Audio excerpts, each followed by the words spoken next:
இயேசு கிறிஸ்துவின் இனிதான நாமத்தில் இன்றைய ஆவிக்குரிய சிந்தனைக்கு உங்களை அன்புடன் வரவேற்கின்றோம். இப்போதும் ஒரு பாடலுக்கு பின்பு உங்கள் சிந்தையை தெளிவிக்கும் ஆவிக்குரிய செய்தியை கேட்கலாம். ஆசைகள் அனைத்தையும் அழித்திடவா நீ வா, உன்னை சிலுவையில் பதித்திடவா நீ வா, இச்சையின் வலையில் நீ சிக்கி விடாதே வா வா நீ வா, இயேசுவை பின்பற்றவா. எந்தன் இயேசுவை பின்பற்றும் மனிதர்கள் யார் இந்த பூவுலகில்? பின்பற்றும் மனிதர்கள் யார் இந்த பூவுலகில்? ஆண்டவர் இரட்சகருமாக இயேசுவின் இனிதான நாமத்தினால் உங்களை வாழ்த்துகிறேன். இந்த நாள் நம்முடைய ஆவிக்குரிய சிந்தனைக்காக எபேசியர் 4:27 வாசிக்கிறேன். பிசாசுக்கு இடம் கொடாமலும் இருங்கள். ஏன் பிசாசுக்கு இடம் கொடுக்க கூடாது? இடம் கொடுத்தால் அவன் பேச ஆரம்பித்து விடுவான். த வேர்ட் ஆஃப் டெவில், பிசாசுடைய வார்த்தை வஞ்சனை உள்ளது, மோசம் போக்கக்கூடியது, ஆண்டோடைய வார்த்தைக்கு விரோதமானது, எதிரானது. நமக்கென்று ஆண்டவர் வைத்திருக்கிற நன்மையை கெடுக்கக்கூடிய காரியமாகத்தான் இருக்கும். உதாரணமாக ஏதேனிலே ஆதாமை வரை சிருஷ்டித்த எல்லாவித சலுகையும் அதிகாரங்களையும் கொடுத்தார். ஆனால் ஒன்றே ஒரு காரியம் செய்யக்கூடாது. தோட்டத்தின் நடுவில் இருக்கிற நன்மை தீமை அறியத்தக்க விருட்சத்தின் கனியை புசிக்க கூடாது. புசித்தீர்களானால் சாகவே சாவீர்கள் என்று சொல்லி அதனுடைய பாதிப்பையும் கர்த்தர் சொல்லிவிட்டார். பிசாசு உள்ள புகுந்துருச்சு. பிசாசு உள்ள விட்டிருக்க கூடாது. தோட்டத்தை பாதுகாக்க தவறிவிட்டார்கள். ஆண்டவர் கொடுத்த கட்டளையை அந்த தோட்டத்தை நீங்க பண்படுத்தணும், பாதுகாக்கணும். உள்ள வந்துட்டான். வந்த உடனே ஏவாளிடம் பேசுகிறான். பேசுகிறதை ஏவாளும் கேட்க ஆரம்பித்தார்கள். பேசி பேசி பழக பழக அடுத்தல அழகாக செக் வைத்து விட்டான். ஆண்டவர் ஏதாவது சொன்னாரா? ஆமா சொன்னார். அந்த கனியை மட்டும் புசிக்க கூடாது. ஏன்? செத்து போயிடுவோன்னு சொல்லி இருக்கிறாரு. இல்ல அதெல்லாம் நீங்க சாக மாட்டீங்க, தேவர்களை போல ஆயிருவீங்கன்னு சொல்லி அப்படியே மாத்தி பேசுறான். ஏவாள் அதை நம்பி பழத்தை பறித்து புசித்து கணவனுக்கும் கொடுக்கிறார்.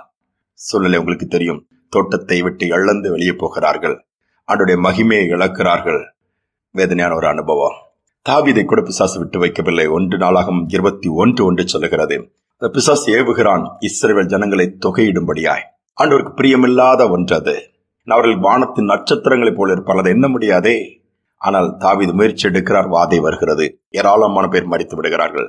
யூதாசுக்குள் சாத்தான் புகுந்து விடுகிறான், இடம் கொடுக்கிறான். இயேசுவை காட்டிக் கொடுத்து கடைசியிலே நாண்டு கொண்டு சாகர ஒரு நிலைமை வந்து விட்டது. சொல்லிக்கொண்டே போகலாம். ஆனால் இயேசுவும் கூட பிசாசின் கையில் ஒப்புக் கொடுக்கப்படுகிறார், சோதிக்கப்படும்படி. லூக்கா 4:4 பார்க்கலாம். ஆனால் அவருடைய வார்த்தைக்கு இயேசு செவி கொடுக்கவில்லை, எதிர்த்து நின்றார். அவருடைய வார்த்தையை சட்ட பண்ணவில்லை, அப்புறப்படுத்தினார். பிசாசனை ஒன்று செய்ய முடியாமல் திரும்பி போய்விட்டான். நாம் எப்படி இருக்கிறோம்? பிசாசு தான் சும்மா தானே பேசுது, சும்மா கேட்கலாம? வேண்டாம், இடம் கொடுக்க வேண்டாம். எவ்வளவுதான் கஷ்டங்கள் நஷ்டங்கள் இருந்தாலும் ஆண்டோடைய வார்த்தை கீழ்ப்படிவோம். பிசாசு சொல்வதை கேட்காமல் செவி கொடுக்காமல் அப்புறப்படுத்துவோம். அதற்கு இடம் கொடுக்காமலே நம்ம அந்த காரியங்களை கவனமாக இருப்போம். ஒரு வாலிபனை குறித்து அறிவேன். படிப்பெல்லாம் முடித்துவிட்டு சென்னைக்கு வேலைக்காக புறப்பட்டு வருகிறான். அவனுக்கு அதுக்கு முன்பாக பெரிய எதிர்பார்ப்பு. என்னென்ன ஒரு வேலை வாங்கி கொடுப்பேன் என்று அவனுக்கு வாக்கு கொடுத்திருந்தார். அதனால் இவனுடைய கனவு உலகத்திற்குள் போய்விட்டான். வேலை கிடைக்கும், அதிகமான வருமானம் கிடைக்கும், தனக்கு பைக் மற்ற நல்ல பெரிய பெரிய பொருட்கள், வீடு, அது இது நிறைய கனவுகள் அவனுக்குள் இருந்தது. அவரை சந்திக்கும் பொழுது அவர் சொல்லிவிட்டார், என்னால் வேலை கொடுக்க முடியாதுப்பா, நீ எக்ஸாம் எழுதி ஏதாவது பாஸ் பண்ணி அதன் மூலமா போய்க்கொண்டு சொல்லி.